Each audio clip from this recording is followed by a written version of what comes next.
ఏది అయినా ట్రై చెయ్యి ఆచి చికెన్ మసాలా. ఆచి చికెన్ మసాలా. దశాబ్దాల రాజకీయ అనుభవం ఉన్న మాజీ మంత్రి ధర్మాన ప్రసాదరావు ఇక తన రాజకీయ భవిష్యత్తుకు వైసీపీ ఒక్కటే దిక్కనుకుంటున్నారా?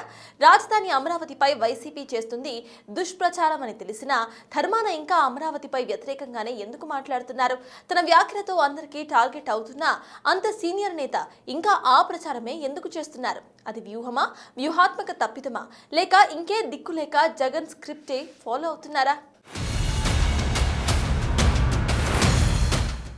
ఉమ్మడి ఆంధ్రప్రదేశ్ విభజన తర్వాత నవ్యాంధ్ర రాజకీయాలు ఎక్కువగా రాజధాని అంశం చుట్టే తిరుగుతున్నాయి. 2024లో వైసీపీ ఓటమికి ప్రధాన కారణాల్లో క్యాపిటల్ ఇష్యూ కూడా ఒకటే అని పొలిటికల్ పండిట్స్ విశ్లేషణ. 2019లో అధికారంలోకి వచ్చిన వైసీపీ అభివృద్ధి వికేంద్రీకరణ పేరుతో 3 రాజధానుల అంశాన్ని తెరపైకి తీసుకొచ్చింది. కానీ సీఎం చంద్రబాబు మాత్రం ప్రపంచ పటంలో నిలిచిపోయేలా అమరావతి రాజధానిని నిర్మించాలని అంటున్నారు. వైసీపీ టీడీపీ మధ్య ఈ గ్యాప్ రాజకీయ విమర్శలకు, సవాళ్లకు కేంద్ర బిందువుగా మారుతుంది.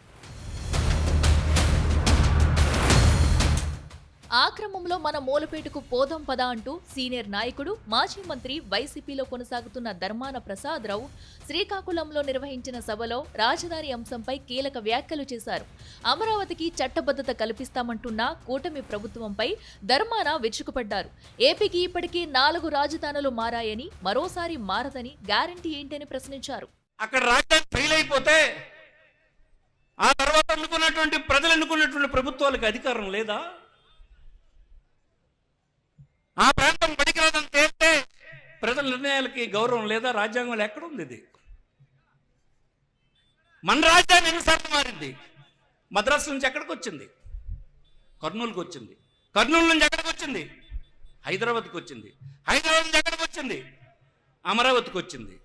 మరి అమరావతి నుంచి ఇంకో ప్రాంతానికి వెళ్ళదా? నువ్వు రాజ్యాంగంలో పెట్టేసి ఉంచేస్తావు మమ్మల్ని అందరినీ. అక్కడ ఉంచేస్తావు, ఇక్కడ జైల్లో పెట్టినట్టు మా అందరికి అక్కడ బంధించేస్తావు. ఇదేనా రాజ్యాంగం? ఇదే చెప్పిందా?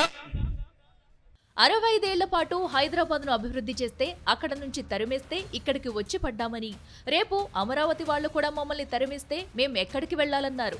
శాశ్వత రాజధాని అనే విధానం రాజ్యాంగంలో లేదని, ఇప్పుడు శాశ్వత రాజధాని అనే తీర్మానం చేస్తే రేపు రాజ్యాంగబద్ధంగా ఎన్నికైన ప్రభుత్వానికి నిర్ణయం తీసుకునే అవకాశం ఉండదా అని ధర్మాన ప్రశ్నిస్తున్నారు.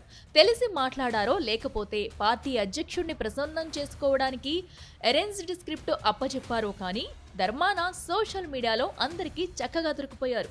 అది చాలదన్నట్లు ఆ సభలో ఆయన సభికులకు అరేంజ్ చేసిన భోజనాల గురించి మాట్లాడిన తీరు ప్రత్యర్థులకు లేనిపోని అస్త్రం అందించినట్లయింది.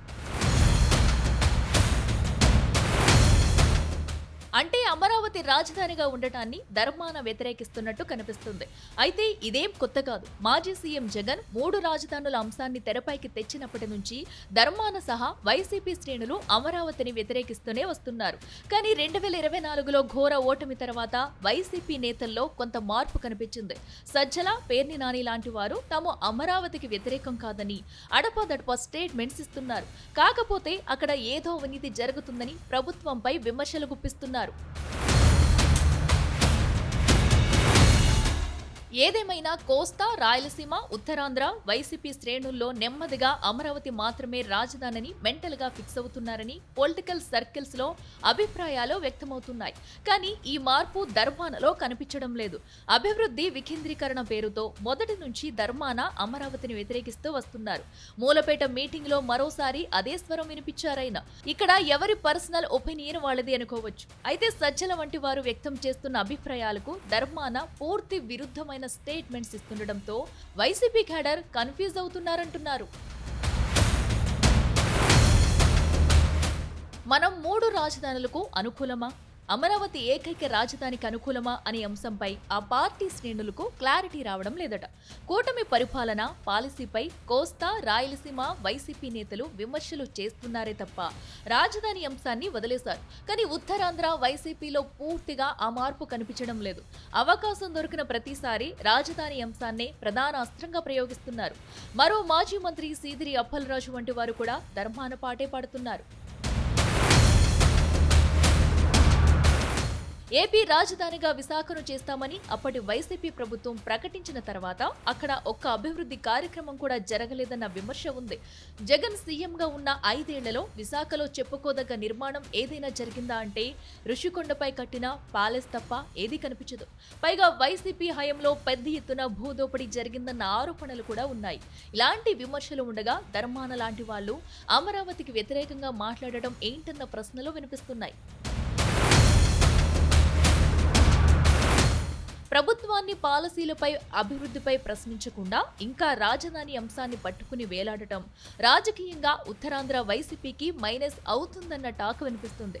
అయితే 40 ఏళ్ల రాజకీయ అనుభవం ఉన్న ధర్మాన లాంటి వారు ఏ వ్యూహం లేకుండానే ఇలా చేస్తారా అనే అనుమానాలు కూడా వ్యక్తమవుతున్నాయి.